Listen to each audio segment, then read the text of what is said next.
Hi, I'm John Maxwell. When the top companies in the world are looking for trainers, speakers, and coaches, there's one name that stands above the rest, and that's Maxwell Leadership. Our certified team members have gotten proven results for companies all over the globe, and our reputation, I'm proud to say, is second to none. Some of our members have risen to the top of their profession, including the one you're going to meet today. I proudly introduce you to my friend Bob Fabian Zinka. Welcome to the Leadership and Success Podcast with your host, Coach BZ. If you need to develop into a better leader, this podcast is for you. If you want to achieve a greater level of success, this podcast is for you. His mentor, Dr. John C. Maxwell, said it best: everything rises and falls on leadership. We hope to inspire you today and provide you with an insight that has the potential to positively impact the trajectory of your life. Welcome to the Leadership and Success Podcast.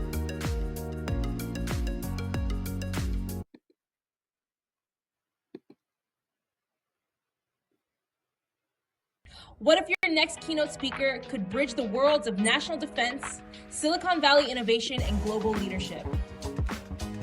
Meet Bob Fabian, BZ Zinga, award-winning keynote speaker, U.S. Navy Information Warfare Commander, and trusted executive in technology, leadership, and strategy. With over 20 years of proven leadership in the U.S. Department of Defense, the U.S. Navy, higher education, and the high-tech sector, from startups to Fortune 500 companies, BZ delivers keynote experiences that inspire, challenge, and equip leaders for real-world impact. BZ speaks with authority on cybersecurity and national security, strategies to safeguard critical assets in an age of constant threat, artificial intelligence and emerging technology, how to innovate responsibly while staying ahead of disruption, leadership and corporate governance, building resilient, ethical, and high-performance organizations in any environment. Every keynote blends military precision, Silicon Valley agility, and boardroom strategy, delivering practical takeaways that leaders can apply immediately. Audiences leave inspired, informed, and ready to lead with clarity and courage. Whether you're hosting a global conference, corporate summit, or leadership retreat, book BZ to energize your event and empower your audience to lead in a rapidly changing world.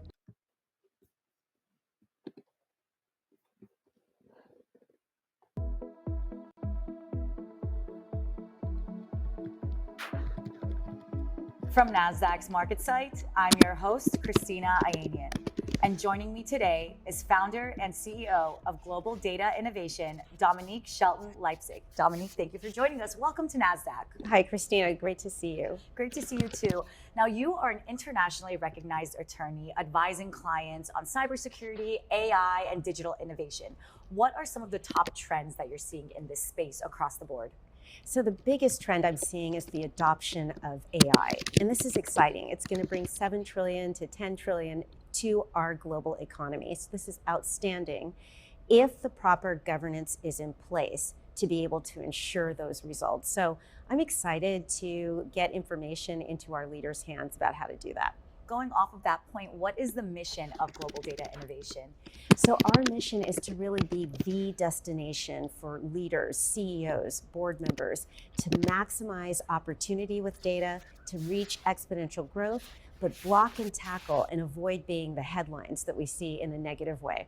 It's really interesting because it seems like you're acting as a trusted partner for your clients. It's exactly it. And, I've seen too many times, Christina, where the well-meaning governance efforts are ineffective. And if we look at our global economy, cyber, for example, has cost our global economy $9.5 trillion this year alone. If you put it differently, if cyber was a country, it would be the 3rd largest in GDP behind the US and China. So effective governance is what we're talking about to get to exponential growth and keep that money for our economy. So it's safe to say that data leadership is so important and crucial in this day and age. It's critical for the viability of our economy as well as our companies and their reputations. And what? All right, everyone, this is Coach Busy. I am very, very excited to be with you again today. I have a very, very special guest. But before I bring her on, let's do our moment of gratitude. This takes but a moment. And as you guys know, I love to be grateful for at least one thing every single day. And part of this is because in the US military, unfortunately, about 21, 22 people commit suicide every single day. And I believe it's impossible to be grateful and suicidal or depressed or anxious at the very same time. So if you can take a moment, think about what are you grateful for today. What is that one thing that comes to mind? Today, I think I am grateful just for connection, the great people that I met, especially through LinkedIn, who had a lot of value to me, but I try to add some value to them also. One of my mentor told me, right, your network is your net worth, and that is so true. And I'm gonna be bringing a very very special person to you today. Before I bring her on, let me see if I can introduce her. She's so fantastic and spectacular. Really, it is quite a privilege for her to be on the Leadership and Success podcast. Dominique, she's the CEO of Global Data Innovation. She's the author of the award-winning book Trust, Responsible AI Innovation, Privacy and Data Leadership, and the Forbes 50 over 50, ADWEEK AI Trailblazer Power 100, LA Times Legal Visionary, known as the Oracle of Data. She has trained over 50,000 professional advised companies with a combined market cap of over $3 trillion and counsel U.S. policymakers shaping the nation's AI legislation. Ladies and gentlemen, please help me welcome Dominique Shelton Leipzig. Hey, Dominique, how are you doing today? I am great. It's so nice to see you, Coach Beasy. Fantastic. I am so glad and excited that you are here with us. Maybe to get started, is there one thing that you are grateful for today? Yeah, I'm grateful for the work that we get to do in this moment, the incredible opportunity here as we are at a crossroads in technology. And all of us, all of your mentees listening and other colleagues and we have an opportunity right now to shape the future. So, and really rewrite history. So I'm excited for all that we can do. Well, and is there something about you that most people may not know about? Let's see. I don't get a chance to talk about my family as much as in the commensurate way that they are so important in my life. So people don't know that I'm very close to my husband, my mother, my sister, and when my father was alive, him as well as a very large extended family. So that is maybe something that's not as well known. Wow. Okay, to get started then, you said that your mission is to bring people and technology together to achieve great outcome for all. Where did that sense of purpose originate for you? You know, it really is a culmination of everything that's brought me to this particular moment, Bob. So when I look back on my career, which started 34 years ago, I didn't see all the different strains that would come together. So you and I were talking when we were in the green room. I was always interested in international affairs. It was an international relations major at Brown University, as well as French civilization. And I cared about globalism so much. I did my junior year study abroad in Lyon, at l'Université de Lyon 2. Then went to Georgetown because of my interest in international. But interestingly enough, then this was all pre-internet. I graduated from Georgetown in 1991. But while I was there, one of my favorite courses was a course called Privacy and American Law. It was taught by Professor Anita Allen, who is now at UPenn. An amazing privacy scholar. And I noticed she was recently in Oxford. I followed her career, but she was really a trailblazer. But it wasn't until 1998 when I was working as outside counsel in a boutique law firm that doesn't exist anymore, a little firm called Folger, Levin, and Kahn. And we worked as outside counsel to Yahoo. Wow.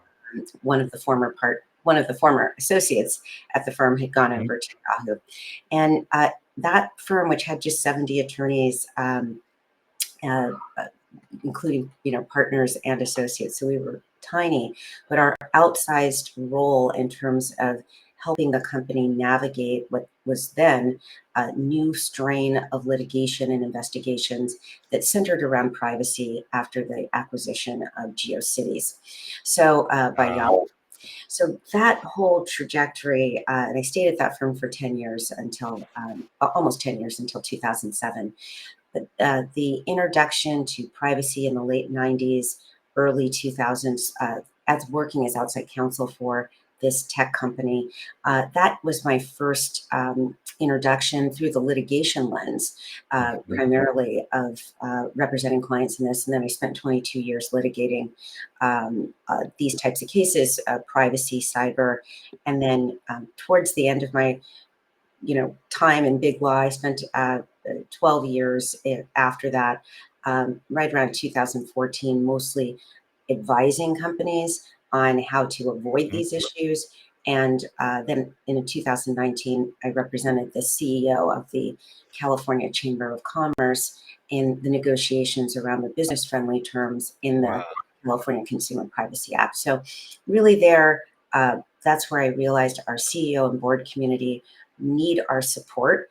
They need our help. Those of us, such as yourself, Bob, who spent careers in cyber privacy data issues, we owe it to our leaders to share what we know in a business way to help the business and society move forward. That is really impressive. Let's talk about your award-winning book. This one here. So, Trust, right? Get Abstract Book Award Business Impact for 2024. What inspired you to write that book? What inspired me was really this time and period of life I was just talking to you about. I could see that with artificial intelligence, we were about to replay, Bob, all of the things that we had already been through 25 years ago with respect to data security and privacy. So let me just say here, in 2001, when I was a baby partner, I literally was just 10 years out of school. I just had become a partner. We were working with the legal department and the IT managers. Back then, there wasn't a privacy leader in legal, and there wasn't an IT. There wasn't a cybersecurity or CISO, Chief Information Security Officer. This was just the IT people and the legal department. But we knew back then, Bob, the 6 things companies needed to do to be resilient to cyber attacks. Not that we could stop criminals from coming into trying to get the keys of the kingdom from companies, but we knew back then that starting with an actionable data inventory, that companies could find a heat map of the documents and the data that were critical to revenue operations and strategy, and they could go lock that down, encrypt it at rest, encrypt it in use, and protect themselves with defense in depth. And Bob, I kick myself every day from that 2001 time period, because back then I thought someone is going to tell our CEO and board community how straightforward this is. So I just worked with who I was, charged to work with. And when I think back on that period, and here it is, 2025, the past 10 years, cybercrime has cost our global economy $60 trillion. That's over double our US GDP. So if we had gotten that information into our leaders' hands 25 years ago, think about what we could have done with that $60 trillion, Bob. So I could just see in 2022, as I was starting to imagine and get ready to launch my first digital trust summit to convene public company CEOs and board members together to tackle data.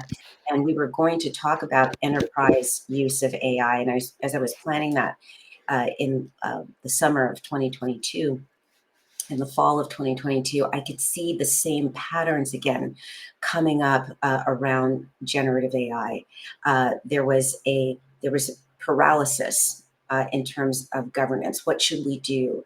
There were questions from leaders about whether we would stifle innovation by putting common sense governance in place. And I could just see we were about to have a full repeat of privacy and cyber misses at scale. Except this time, instead of losing $60 trillion over 10 years, I could easily foresee us, tripling that number in a matter of, a year or two. So Wow. I realized that all of this time that I'd spent in my career up to this point, ever since 1998, working on data issues. So really 2/3 of my career been spent on this, that I had to step forward and put a guide together that would tell our leaders how, it's written for CEOs and board members, but anybody can read it, how our business people can actualize and implement actionable, effective governance that works in their environments. So that's why I wrote the book. Well, that is quite powerful. And you also created the trust framework, right? Transparency, responsibility, understanding, security, and transformation. How can leaders use your framework in making decision daily? Yes, so I'm excited to talk about that. So the trust framework is a mnemonic that I created to take the book Trust, which has covers legal trends in 100 countries, 6 continents. Many of them are those different legal trends are on my website. You can read about those at globaldatainnovation.com. But the word trust, I use that as a mnemonic to help our CEOs and board members remember how they could have actionable and effective governance. The T stands for triage. When it comes to AI, making sure that there are use cases that actually are worth the endeavor. In other words, that they will impact revenue, operations, and strategy. So triage, do we have the right use cases? And also, once we know we have the right use cases, for which, and ahead of time, there's a conversation with the CFO for which there can be measurable return on investment. Once we know we have the right AI use cases, and the T in trust is a risk ranking of the AI along the legal frameworks for that will be that the AI use cases will be subject to, depending on the jurisdiction where they'll be deployed. So that's the T in trust, to triage both. Do you have the right use cases from a business standpoint, and also are you following your legal obligations in terms of risk ranking and comparing those with your own enterprise risk management? The R in trust has to do with the training data, and it stands for right data. And a board member and a CEO can ask, do we have the right data to train? That means data that is correct and for which we have rights to train, meaning IP rights, privacy rights, business rights, and cybersecurity safety. I mean, do we have the right data to train with to begin with? Now, many CEOs and board members will ask me, well, just a second. We don't know what data, say, OpenAI used to train their model, or Gemini, or Google, or AWS. And the good news is you don't need to know that. What deployers, companies that are building applications on top of large language models that are made available by our tech, companies, they only need to know if the data that they are feeding into their own application is right, that it's correct, and they have rights. That counterbalances what's going on in the whole wide internet, because as we know, there's a lot of inaccuracy in the whole wide internet. So that governance on what it is the company is training with is essential. The U in trust stands for uninterrupted testing, monitoring, and auditing. And this part, Bob, is super important because, especially for generative AI, uninterrupted testing, monitoring, and auditing will catch model drift or model degradation. So generative AI, it's trained on the whole wide internet, and so it can generate a response no matter how much fine tuning and training you do before it's deployed. Over time, it will degrade, it will drift. And the uninterrupted testing, monitoring, and auditing allows companies to be notified of that drift and jump in. And then the S in trust, the supervising humans, the SWAT team can jump in and use the last T in trust, technical documentation of the logging data from the training and the logging data from the uninterrupted testing, and they can use the technical documentation of the last T in trust to correct the model. So we don't have to have all of the negative headlines that you see, which scare people, which spook our investors, and which scare our employees. We don't need to have those things at all with this control in place. And the supervising humans, in order for them to correct a model, they need the last T in trust, technical documentation. Our large language model experts, when they were testifying before Congress and also meeting with leaders in Europe and LATAM and Africa, they explained is if AI, generative AI, is working on something essential like our power grid or our water supply, and it needs to be corrected because it's drifted. The technical data scientists need that technical documentation to correct the model. So that is trust. That is effective governance. And there's a bunch of KPIs associated with that. That's the subject of the patent that's pending for the trust framework. But board members and you listening as employees or leaders in your companies, if you get in a trust mindset, which is basically just a roll up of the key essential elements of the NIST framework, the legal frameworks in 100 countries, ISO, OECD, if you get in a trust frame of mind and make sure that this is embedded in the tech stack that you're operating, you're going to be in great shape. Wow, that is quite powerful and comprehensive. Now, you've advised companies with a combined market cap of over $3 trillion. What separates high-performing boards from those merely checking boxes? The key separation I see is a collaboration between the board and the CEO. The board needs to have the independent capability to accompany the CEO to identify opportunities with generative AI, for example, and other technologies, and also to look around corners and help the CEO see where there might be blind spots. What does that require of the board? Well, it requires what I just read, BlackRock and proxy advisors, investors like BlackRock and proxy advisors like ISS and Glass Lewis have changed their investment stewardship guidelines.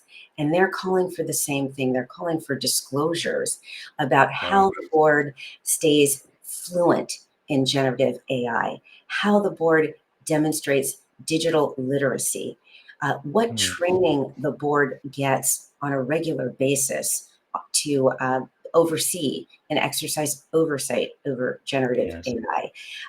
Those are the types of things. And the other thing our investor community is going to be asking come proxy season, which is going to be the first quarter for most public companies in 2026. They want to know what frameworks the board is using to be able to exercise oversight.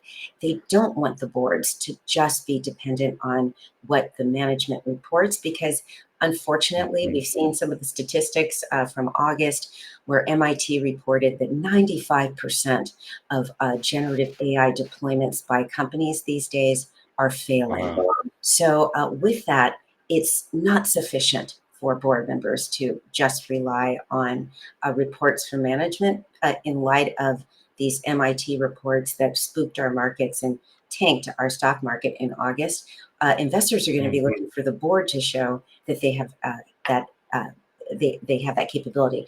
And the last thing I'll say, I'm excited because next week we will be launching our AI war game that's in LMS format. We already do them at our Digital Trust Summit and we do them for boards live, but we're launching an LMS version that board members can take remotely, and groups of 20 senior leadership and boards can get trained at the same time and be able to say something in their proxies about what they're doing.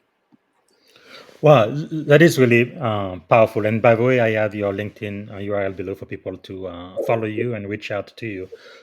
You also co-found a network to diversify the C-suite and boardroom. Why is representation at this top still so critical in 2025? Well, representation is part of excellent business. So let me just give you an example in the context of AI. So the growth markets for most companies are not the US or Europe, where there are aging populations. The growth markets where products are going to be consumed at scale are where there's a population growth happening. That is in the global south, that is in uh, the African continent, Latin America. Those are the growth areas. Now, think about this for a Mhm. second. If there is, say, generative AI that we are producing that does not recognize say different skin tones and things like that, right? Um, and you look at uh, generative AI in other jurisdictions like China, that's been over in Africa and in other jurisdictions in global South, etc., for decades. Okay, and their AI recognizes different skin. Guess what? The Middle East.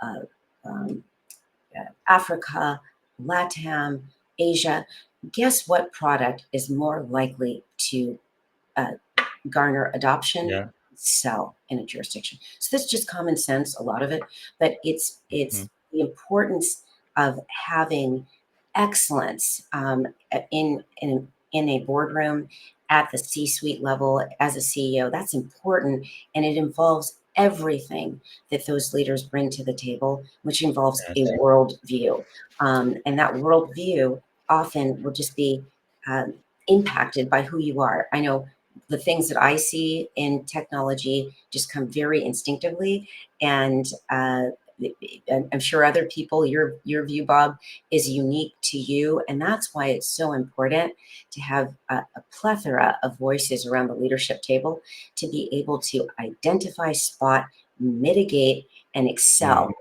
on those issues. That is really something. So the last question I have for you for the first segment is: you've trained over 50,000 professionals on AI, privacy, cyber security. What patterns do you see among the next generation of leaders? Well, I what I see in the next generation is enthusiasm, curiosity, a commitment to learning and getting it right. I do see an interest across generation. By the way, established professionals. I train a lot of CEOs, board members. There is a general recognition. We don't want to repeat what we did in the early 2000s, what happened with social media, etc. There is a desire to anticipate and mitigate and avoid harms, prevent harms, and take steps to accelerate success with data. And that's what my company is all about. Well, that is quite something. And by the way, I have someone here who's watching us from New York. Yeah, it looks like it's Daniela McCoy. I've interviewed her before. So she's writing, hey, Daniela, let me know if you have a question for Dominic. We are now going to go over to the second portion of the podcast where we kind of focus on leadership. I guess my first question for you would be, what is the greatest lesson you have ever learned, you think? I think the greatest leadership lesson is what you have internally. I would say being myself, being yourself. Mm, Every leader has a different style. Not try to push yourself into a leadership persona that you don't that doesn't reflect you. So let me just give you an example. When I first came out of school, I was a litigator in 1991 when I graduated from law school. I joined the litigation of a big, large global law firm.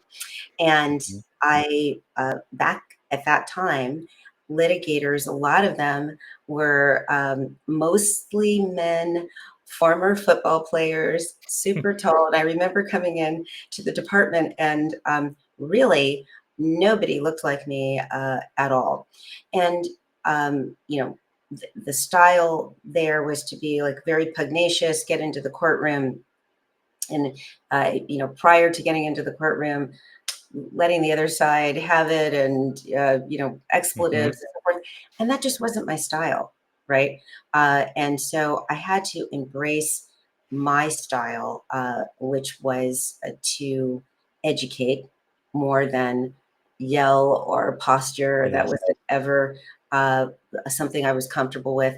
And it turned out that education style worked in the courtroom. It worked in my counseling practice when I started counseling CEOs and board members. It worked when I founded my global data innovation departments of 2 global law firms. And then it works now as I educate our Fortune 100 on the opportunities, the incredible opportunities to ensure that their AI is doing exactly what they expect it to do, that it's having measurable return on the investment, and that it's not causing any collateral harm like Yes. getting in the way of relationships with customers, employees, or business partners. Well, you've been so successful. No, you just got USA the Agenda Future 50. So these are the 50 board member for Fortune 500 companies that the people should be watching. Coming up, you were part of Forbes 50 over 50. You've written 4 books and bestsellers. You had the TEDx talk. You are part of the AI Trailblazer Power 100. I mean, on and on and on and on and on. You are just killing it. What do you think is the secret of your success? I would just say that in all that you detailed there, Bob, I feel like I haven't worked a day in my life. I um, in pure honesty, it's been an absolute curiosity fest, a discovery journey, and I remain so passionate about what I do, and especially right now, where we are in a crossroads. And you and I, especially with your background as well, and all the people listening, those of you in the privacy, cyber, AI area, data area, look, we are right now in the process of writing the history that we are going to live with for the next 25, 50 years. Hmm. So the see something, say something situation is critical, because once the systems are built, going backwards, we learn from this in cyber, trying to graft on governance and safety measures and protocols after the fact leads to the $60 trillion loss that we already experienced in cyber. Right now is the time for you guys to use your voices and your what you've seen before and lessons learned, and work towards solutions. The trust framework is a solution to the potential harm associated with model drift, where we have situations like in the state of Florida, where a predictive policing model that was deployed in a school because they were trying to identify mass shooters that would come into schools and try to kill all the kids, right? So that it came from a good place. But when the AI misidentified kids singing happy birthday as being violent risks, and when the AI misidentified slang as being predictive of violence, 18,000 students went from a learning trajectory literally to Bob, a pathway to prison. This already happened with AI. We can't let that happen with the knowledge that we do have. Just recently, one of our major global retail pharmacies, their vendor's AI was misidentifying paying customers, some of them loyalty card members, as criminals. So not only did that lead to an FTC investigation and being banned from using AI for 5 years, and one of the catalysts for that company to seek bankruptcy protection, but leaving aside those financials, humiliating the customers, escorting them out the store. How is that good for business? And so that's why I Yeah. say all of us who have our knowledge, it's up to us to say, hey, let's get, what if the UN trust had been in place at that company, where the company's standards, the security guards, what they use to follow criminals in the store, if that had been Mhm. coded in as accuracy into the AI, so that when the AI started following paying customers, the supervising humans, the S in trust, could have been alerted that this company standards were not being followed, and they could have then Yes. taken the technical documentation, the T in trust, and correct the model. You don't have to have Mm. tens of thousands of people like the state of Powerful. Tennessee that spent 400 million on their algorithm. To one of our big four Wow. firms is excellent, only to have a judge rule in last August, in August 1994, that the AI had to be stopped and enjoined from being used because it was denying Mm. life-sustaining Medicare and Medicaid benefits to tens of thousands of needy Tennesseans in error 92% of the time. These are just a few. Wow. These are just a few of the stories that are in my Yes. proprietary database with over 1 million unique weighted attributes of errors that are preventable, avoidable, Mhm. bad for business. And that's why I want to, encourage all of you to look at your mandate, not as a chore, not as a job, but as a remit to rewrite history. And that's what's on the table right now. Wow. Very, very powerful. It's really amazing how AI cybersecurity privacy can have a real business impact on any of the organizations out there. So, what do you think is the greatest leadership advice you have ever received? Gosh, I had another answer I was going to give you when we were thinking about this, but Hmm. just I'll give you a personal one. When I first started my career in 1991, I was at a fork in the road. I was interested in international law. They didn't back then. It's changed now, but I wanted to litigate as well. So back then, international litigation meant working at The Hague, arguing human rights cases and so forth, which I thought was very important. But I also felt like maybe I should get some business training and go to a law firm first. The other option I had really thought about was, some other type of community service, not just the public international law, but some other type of community service, like Southern Poverty Law Center, or one of the public interest type law firms. And Hmm. I'll never forget my father, who unfortunately passed away in 1999, but was really one of my um, amazing mentors and, sort of a lifelong coach.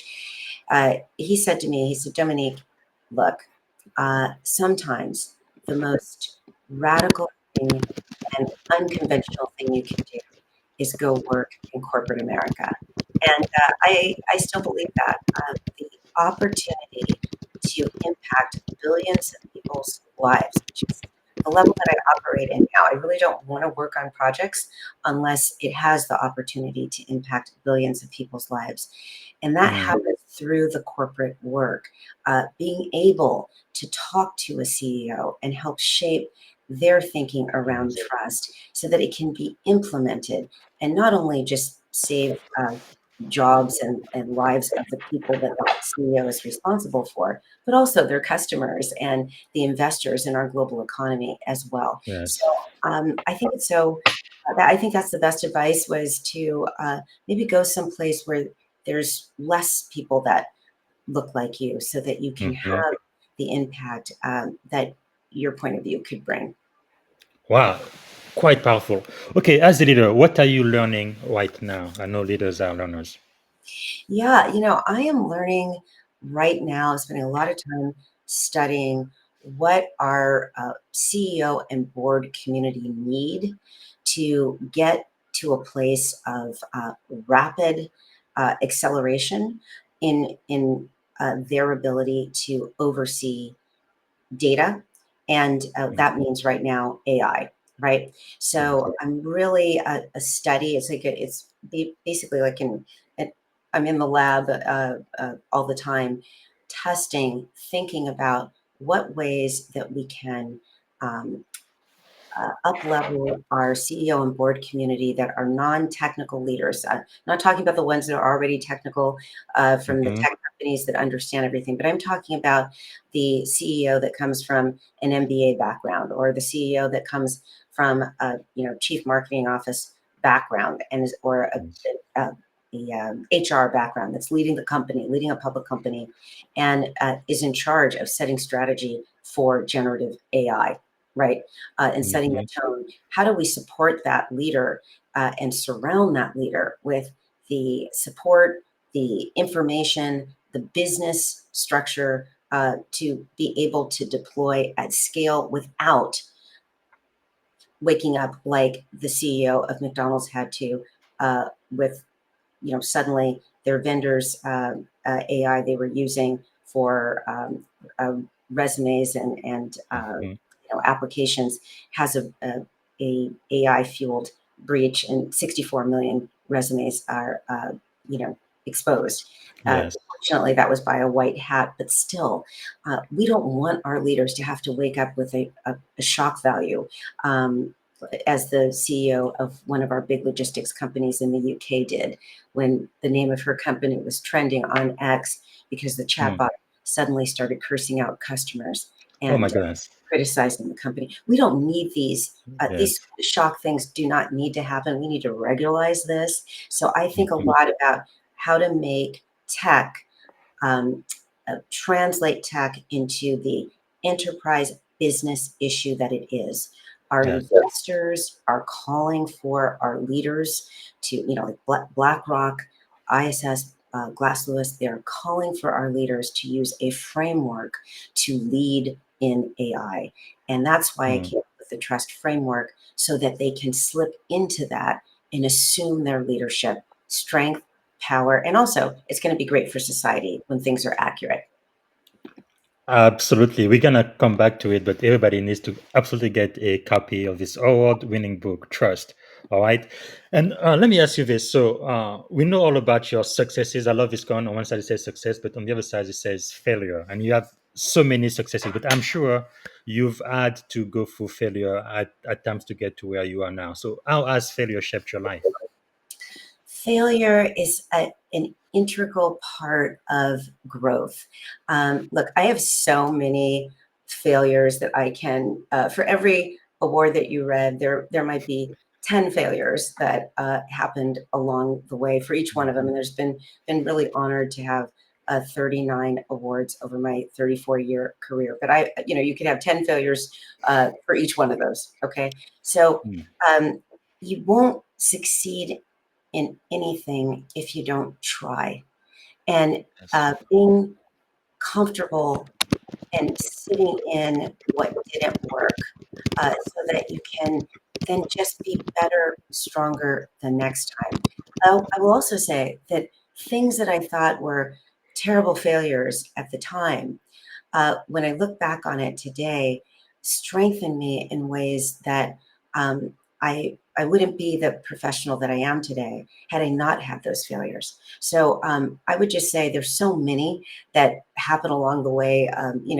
On from the daily, oh boy, I didn't get to everything on my to-do list, or the consequential once a quarter, or once every 10, 25 years you got something. But the point the point about this is that it's not about having the setback.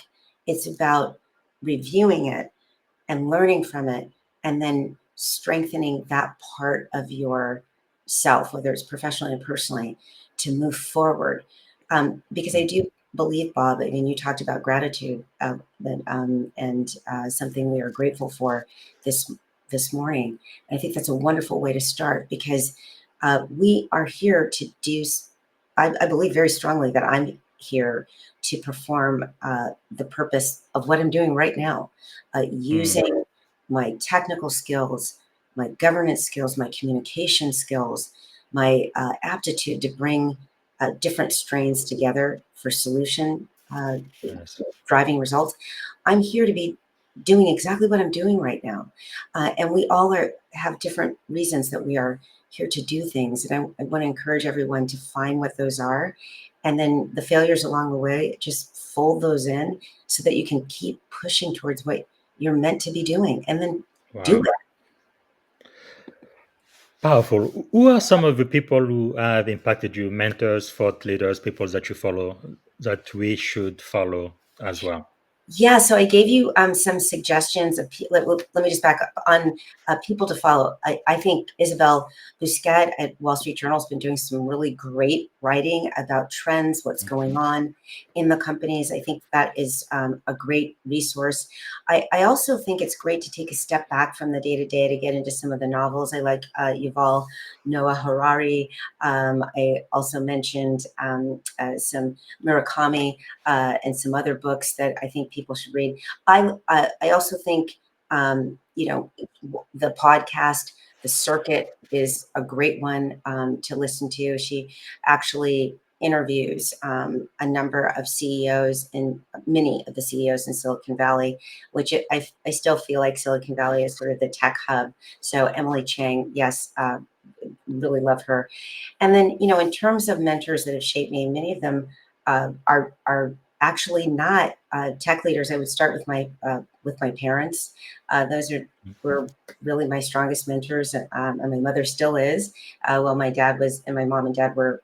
When my dad was alive until 1999, he was so much. Also a law school graduate and worked in a company, so he gave me a lot of tips and things to think about and strategizing as I built my career. I would say now, my husband, in addition to being, love of my life, is also such an incredible leader.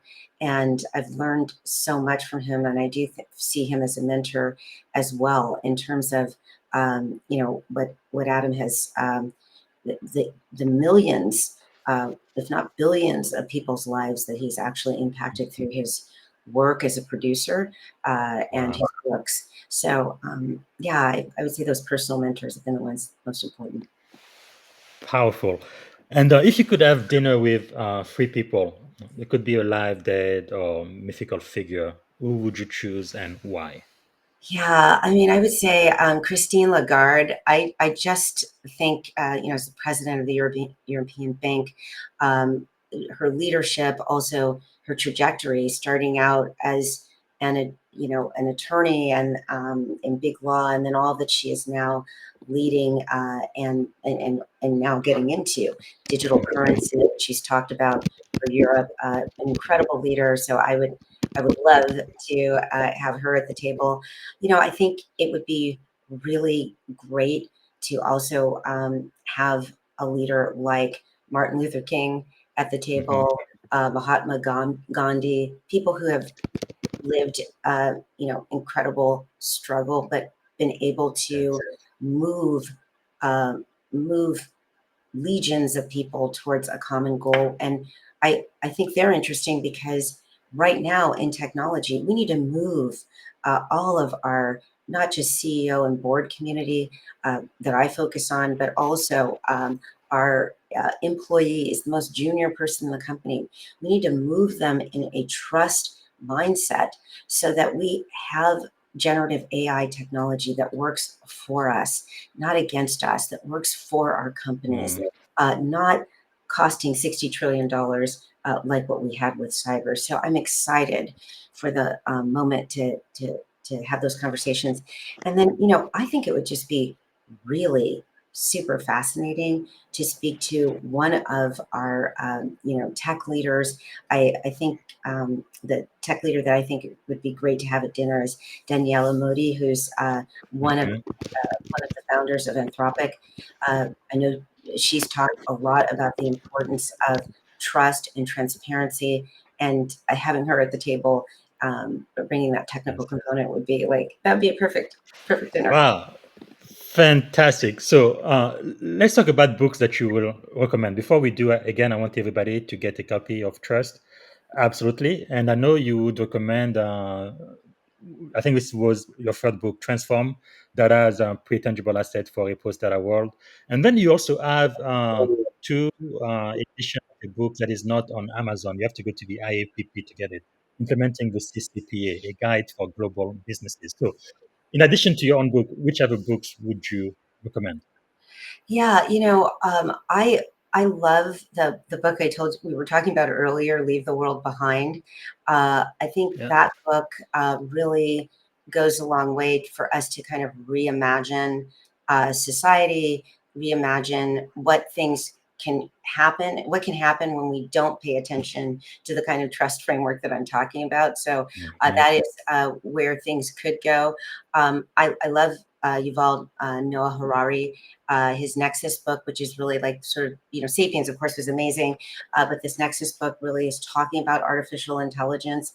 I think those are great books to start ideating and thinking about Mhm. what kind of society we want, because we are in the process right now of creating the society that we and our children and our grandchildren and their grandchildren and our societal Yes. world will be living with. So I'm excited for us to think about artificial intelligence in that way. So what I like about that one is it's a way to yeah, okay, yes, Mo Gadot, amazing. He spoke at my first Digital Trust Summit that I held in 2023.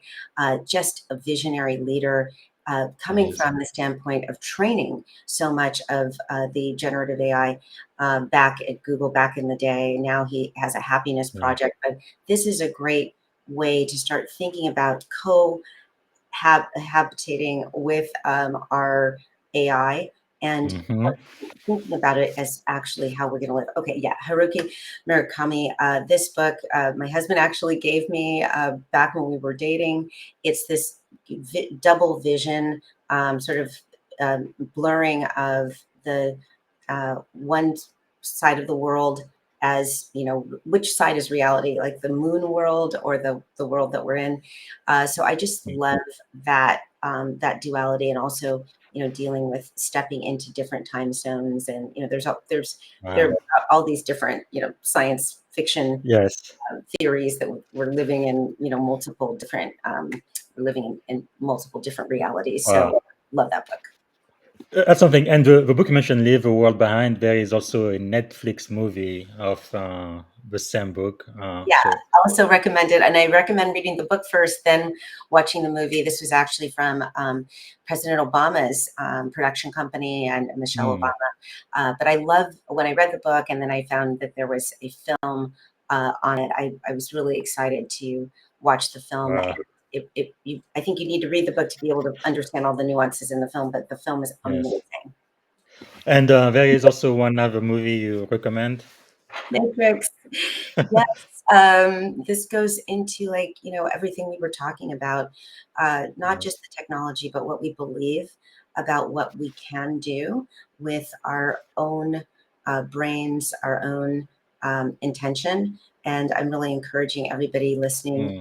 those of you who are in the tech space or who are interested in privacy, AI, cyber, really seeing your role as not limited to the one task on your desk, but more expansively think about what your contribution could be to shaping how That's the rest powerful. live. Wow. Okay, we have about 5 minutes left. I think I can land this plan pretty soon. If you only had one day to live, what would you have liked your final contribution to be? Helping everybody be who they the best that they can be. I think that would be my final contribution, because I've been really fortunate to have 39 awards over my 34-year career. What would really give me satisfaction is to see legions of other leaders emerge and Mhm. knock it out of the park. Have 70 awards, have Yes. 100, have plethora of awards. So that's the reason I do have my mentoring program, and I'm just launching a career ascend program for leaders, whether they're mid-career, late career, pivots, newer in career. I just want everyone to be able to flower and grow to their maximum potential. So if anybody's interested in that program, just DM me or my other mentee who's kind of helping me lead this emoji, and we will get you a survey about just crafting the Yes. coursework now, and really want to get your impressions. No, that's very important. It's part of the reason why I do this podcast. Also thinking about the next generation. More than likely, I'm going to be retiring from the Navy this year, and I'm thinking a lot about what the future is going to look like when I am gone. And something eventually, I will have to retire from Silicon Valley as well. So people can follow you, LinkedIn.com in Dominique SL, and also, I believe I have your company website. Let me find it. It's Thought a I did. global Okay, here we go. innovation. Global. Yeah, globalinnovation.com. They can find you there as well. So that was going to be one of the last questions I asked you. How can we add value to you? So people need to follow you. And if they are interested to be mentored by you, DM you. Is there anything else you would like the audience to do to bring value back to you?